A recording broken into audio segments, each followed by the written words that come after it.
प्यारे बच्चों, स्वागत है आप सभी का हमारी ऑनलाइन क्लास में। मैं हूं आपका जाना पहचाना आशीष सर और आज की वर्कशीट क्लास 9 हिंदी और वर्कशीट हमारी रहेगी 7वीं। चैप्टर हमारा चल रहा था दो बैलों की कथा। 36 में हमारा पहला पार्ट है। इस पार्ट को हम आगे बढ़ाते हैं, कंटिन्यू करते हैं। आपने पूरी वीडियो को ध्यान से देखना है ताकि आपको पूरा चैप्टर समझ में आए। तो चलिए स्टार्ट करते हैं। उससे पहले आपने इस वीडियो को लाइक जरूर करना है। तो चलिए गद्यांश को पढ़ते हैं। सबसे पहले इस चैप्टर को। झूरी प्रातःकाल सोकर उठा तो उसने देखा कि दोनों बैल चरनी पर खड़े हैं। झूरी ने दोनों बैलों को अपने साले यानी कि गया के पास भेजा था और दोनों बैल वहां से रस्सी तुड़वाकर अपने घर वापस आ गए। झूरी ने देखा सुबह सुबह तो दोनों बैल अपनी चरनी पर खड़े थे। दोनों की गर्दनों में आधा आधा गराव लटक रहा था। दोनों बैल क्योंकि रस्सी तोड़कर आए थे इसलिए जो रस्सी है थोड़ी थोड़ी उनके गले में लटक रही थी, है ना। तो गराव यानी कि जो गले में बांधी जाती है बैलों के, गायों के, वो रस्सी उसे गराव कहते हैं। तो वो आधा आधा लटक रहा था।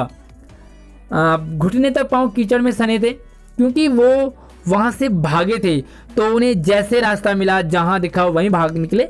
तो आधा आधा गराव लटक रहा था और जो पैर थे वो कीचड़ में सने थे और दोनों की आंखों में विद्रोह में स्नेह झलक रहा था। दोनों बैल बड़े गुस्से में थे। क्यों? झूरी से गुस्सा थे क्योंकि झूरी से कहना चाहते थे कि आपने हमें उस गया के पास क्यों भेजा। विद्रोह में यानी कि बदला लेना चाहते थे, साथ में स्नेह था, प्रेम भी था। तो ऐसा गुस्सा जिसमें प्रेम हो। कई बार हम भी अपनी मम्मी पापा से गुस्सा हो जाते हैं, कई बार मम्मी पापा हमसे गुस्सा हो जाते हैं, लेकिन उस गुस्से में प्यार बहुत होता है ना। तो सेम यहाँ पर झूरी बैलों को देख करके स्नेह से गदगद हो गया। गदगद होना यानी कि बहुत ज़्यादा खुश होना, प्रेम से।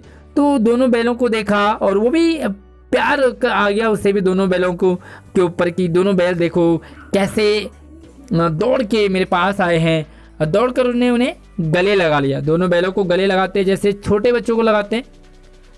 प्रेमालिंगन, उन दोनों को प्रेम से आलिंगन करने लगा, गले मिलने लगा और चुम्बन का दृश्य दोनों बैलों को चूमने लगा। जैसे छोटे बच्चों को मम्मी पापा उन्हें प्यार करते हैं वैसी झूरी भी दोनों बैलों को अपने छोटे बच्चों से कम नहीं समझता था।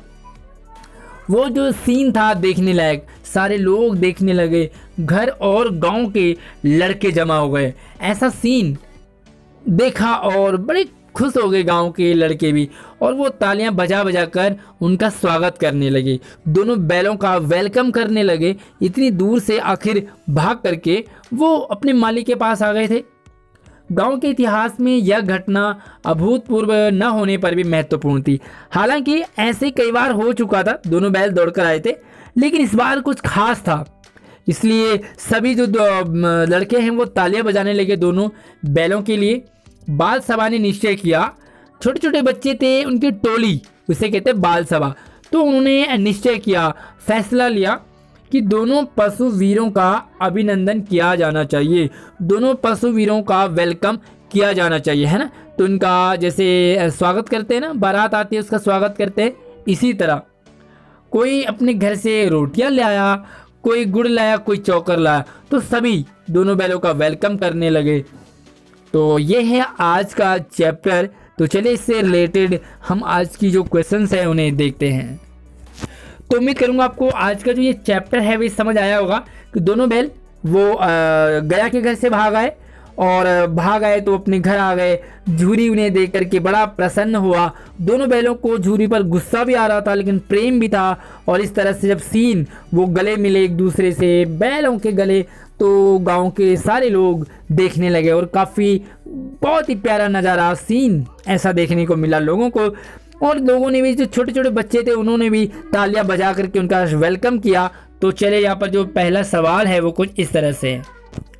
तो पहला सवाल है, प्रातःकाल सोकर उठने के बाद झूरी ने क्या देखा। तो जैसे ही झूरी सुबह सुबह सोकर उठा उसने क्या देखा, तो उत्तर आप ऐसे लिखोगे, प्रातःकाल सोकर उठने के बाद झूरी, सॉरी ये झूरी लिखा हुआ, इससे झूरी आपने लिखना। झूरी ने देखा कि उसके दोनों बैल चरनी पर खड़े हैं जो कि गया के घर से भागकर अपने मालिक के पास आ चुके हैं। दूसरा सवाल है, दोनों को वीरता का अभिनंदन पत्र देने का निश्चय किसने किया? तो दोनों जो बैल हैं हीरा और मोती, उन्हें वीरता का अभिनंदन पत्र किसने देना चाहा? तो यहाँ पर आप लिखोगे इस तरह से। तो दोनों बैलों को वीरता का अभिनंदन पत्र देने का निश्चय बाल सभा यानी कि बच्चों ने किया। छोटे छोटे बच्चों का एक ग्रुप है, उस ग्रुप में दोनों बैलों का अभिनंदन पत्र उन्हें देने का निश्चय किया। तीसरा सवाल है, किसकी आंखों में विद्रोह में स्नेह झलक रहा था? विद्रोह यानी कि बदला, स्नेह यानी कि प्यार। तो हीरा और मोती दोनों बैलों की आंखों में झूरी के प्रति विद्रोह में स्नेह झलक रहा था। ऐसा गुस्सा जिसमें गुस्से से ज़्यादा प्रेम हो उसे कहते हैं विद्रोह में स्नेह। चौथा सवाल है, बैलों की क्या दशा थी? बैलों की कंडीशन, जब झूरी ने सुबह सुबह देखा बैलों को तो उनकी क्या हालत थी? तो दोनों बैल गया के घर से भागे थे, इसलिए उनकी गर्दन में आधा दोनों के गर्दनों में क्या आधा गराव लटक रहा था, यानी कि रस्सी डोरी, और घुटने तक पांव कीचड़ में सने हुए थे। तो पांव में कीचड़ लगा हुआ था और दोनों के जो गले में वो गराव यानी कि रस्सी जो जिस पे वो बंधे होते हैं वो लटक रहा था।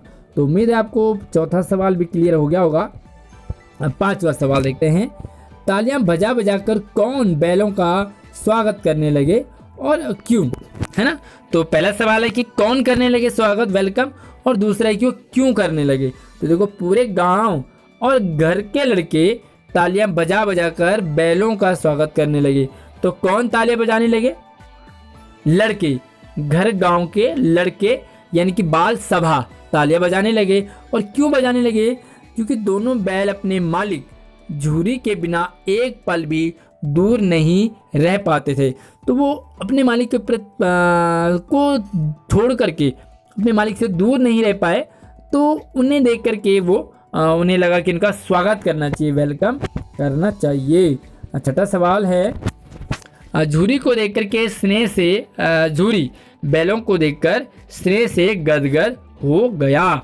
अब यहाँ पर जो रेखांकित मुहावरा है ये गदगद हो गया, इस मुहावरे का अर्थ बताना है और आपने उसका वाक्य प्रयोग भी करना है। तो चलिए देखते हैं। यहाँ पर सबसे पहले हम अर्थ देखते हैं। मुहावरा है गदगद हो गया, इसी तरह से लिखोगे। उसके बाद लिखोगे अर्थ। तो अर्थ है बहुत अधिक प्रसन्न होना, खुश हो जाना। गदगद हो जाना, बहुत ज़्यादा खुश होना। तो इसका आप सेंटेंस बनाओगे तो कोई भी डिफरेंट टाइप का बना सकते हो। फिलहाल यहाँ पर देखो कि जब मेरी माँ ने परीक्षा का परिणाम देखा, मेरा रिपोर्ट कार्ड देखा, रिजल्ट देखा, इतने अच्छे मार्क्स थे कि उनका मन गदगद हो गया, है ना। तो गदगद हो गया यानी कि वो मन से बहुत खुश हो गए कि मेरे बेटे मेरी बेटी के इतने अच्छे मार्क्स हैं, तो बहुत ज़्यादा वो खुश हो गए। तो प्यारे बच्चों, ये थी आज की वर्कशीट। उम्मीद करूंगा आपको अच्छे से समझ आया होगा, आप इसे कर लोगे। और फिर भी आपको कोई डाउट हो तो मुझे कमेंट कर सकते हैं। अपने वीडियो को लाइक करके शेयर जरूर करना है अपने बाकी सभी दोस्तों और क्लास ग्रुप में। तो चलिए, ये जो वर्कशीट है ये आपकी छुट्टियों के बाद आएगी। फिलहाल मैंने आपको इसके एडवांस में समझा दिया है, आप इसे अपनी कॉपी में ज़रूर करें और जैसी वर्कशीट आती है आप उसे भेजेंगे। धन्यवाद।